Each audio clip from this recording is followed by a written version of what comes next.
सभी टीचर को पढ़ा। हिंदी हमारी राष्ट्रीय भाषा है। मुझे हिंदी बहुत पसंद है। गुरुजन वर्ग एवं मेरे प्यारे सहपाठियों, आपको मेरा सादर प्रणाम। मैं आज आपके सामने हिंदी दिवस पर कविता एवं कुछ विचार प्रस्तुत करना चाहती हूँ। हिंदी दिवस पर कविता। जन जन की भाषा है हिंदी, जन जन की भाषा है हिंदी, भारत की आशा है हिंदी। जिसने पूरे देश को जोड़े रखा है वो मजबूत धागा है हिंदी, वो मजबूत धागा है हिंदी। हिंदुस्तान की गौरव गाथा है हिंदी, हिंदुस्तान की गौरव गाथा है हिंदी।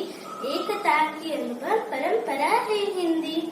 जिसके गर्भ से रोज नई कोपलें फुटती है, ऐसी कामधेनु धरा है हिंदी, ऐसी कामधेनु धरा है हिंदी। जिसने गुलामी को आजाद क्रांति की आग जलाई, जिसने गुलामी में क्रांति की आग जलाई, ऐसी वीरों की प्रसुला है हिंदी। जिसके बिना हिंद थम जाए, जिसके बिना हिंद थम जाए, ऐसी जीवन रेखा है हिंदी, ऐसी जीवन रेखा है हिंदी। जिसने काल को जीत लिया है, जिसने काल को जीत लिया है, ऐसी कालजयी भाषा है हिंदी। सरल शब्दों में कहा जाए तो जीवन की परिभाषा है हिंदी, जीवन की परिभाषा है हिंदी। अब मैं आपके सामने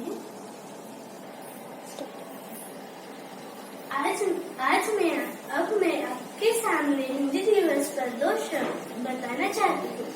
भारत में 12 सितंबर को हिंदी दिवस के रूप में मनाया जाता है। हिंदी भारत की राष्ट्रभाषा है और इसी दिन आधिकारिक रूप से भारत की राजभाषा घोषित किया गया था। इसीलिए हर साल इस दिन देश भर में लोगों को जागरूक करने के लिए तरह तरह के कार्यक्रम आयोजित किए जाते हैं।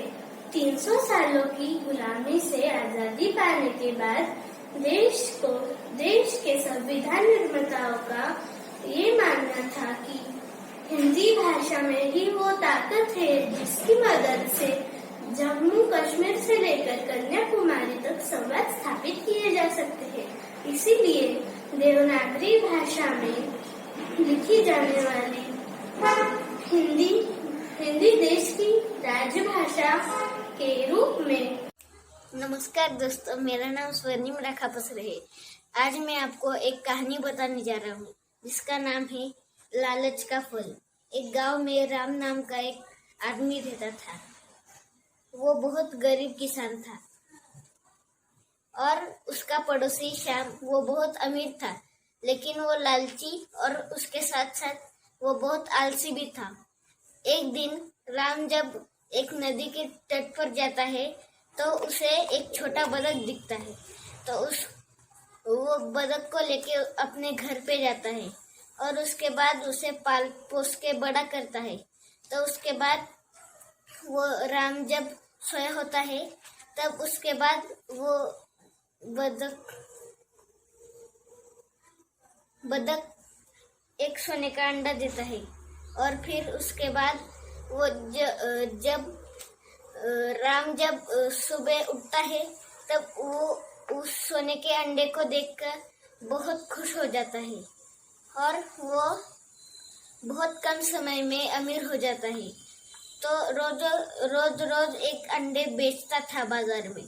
और उसके बाद जो उसका पड़ोसी श्याम था उसे इस बात का सब कुछ पता चल गया था। वो बहुत हैरान हो गया कि एक बतख सोने का अंडा कैसे दे सकता है।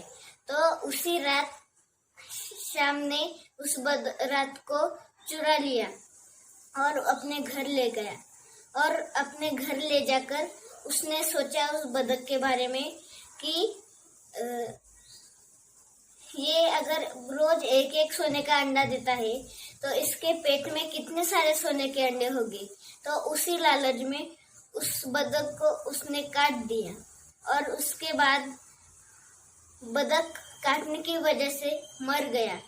तो जब वो शाम था तो उसने देखा कि उसके पेट में कुछ भी नहीं था, तो उसे उस बात का बहुत बुरा लगा। दोस्तों, आपने देखा कि लालच की वजह से शाम का कितना बुरा हाल हुआ और उसके साथ साथ उसका लालच की वजह से उसने अपने दोस्त को भी खो लिया। धन्यवाद। आदरणीय शिक्षकों और मेरे प्रिय मित्रों, आप सभी को मेरा नमस्कार। मैं पार्थ उपाध्याय आप सभी को हिंदी दिवस की तहे दिल से शुभकामनाएं देता हूँ। आप सभी का धन्यवाद कि आपने मुझे इस अवसर पर अपने विचार प्रस्तुत करने का मौका दिया। हमारे देश में कई भाषाएं बोली जाती हैं, लेकिन सबसे ज्यादा हिंदी यह भाषा बोली जाती है। हिंदी हमारी राष्ट्रभाषा है। विश्व में सबसे ज्यादा बोलने जाने वाली भाषाओं में से हिंदी चौथी है। हर साल 14 सितंबर को हम हिंदी दिवस मनाते हैं। इसकी शुरुआत 1949 से हुई थी, जब हमारे संविधान सभा ने हिंदी को राजभाषा का दर्जा प्रदान किया था। गांधी जी ने हिंदी को जनमानस की भाषा कहा है। हिंदी यह शब्द फारसी शब्द हिंद से बना है, जिसका अर्थ सिंधु नदी की भूमि है। हिंदी वेब एड्रेस बनाने के लिए भी उपयोगी है। यह देवनागरी में लिखी गई है।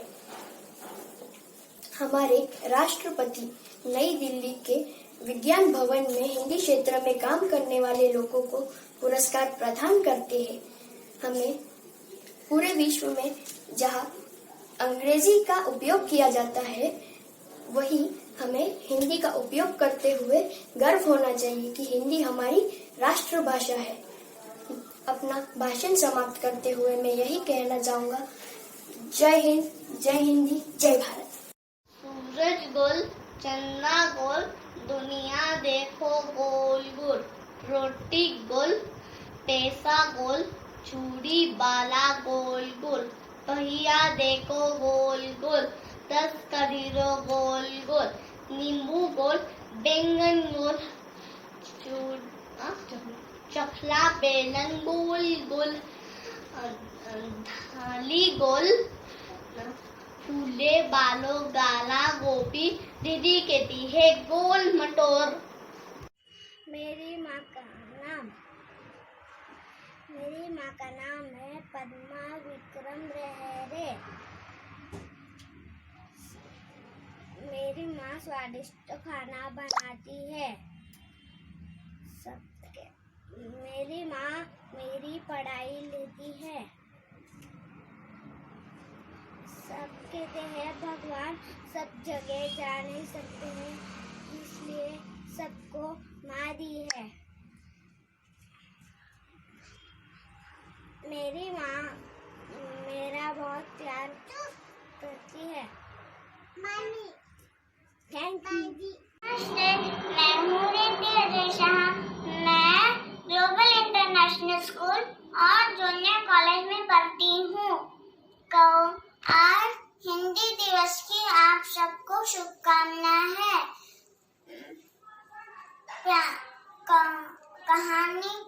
कहानी के नाम है प्यासा कौवा।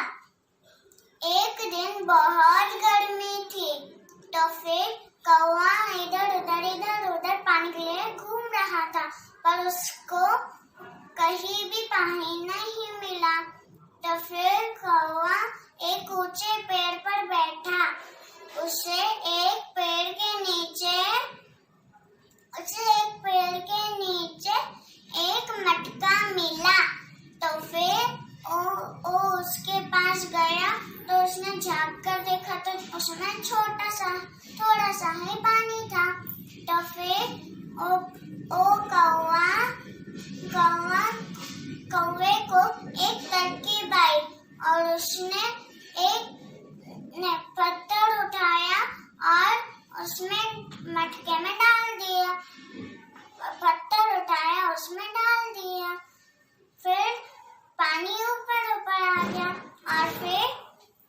और फिर पानी पी के कौवा उड़ गया और भगवान को शुक्रिया कहकर चला गया। Thank you.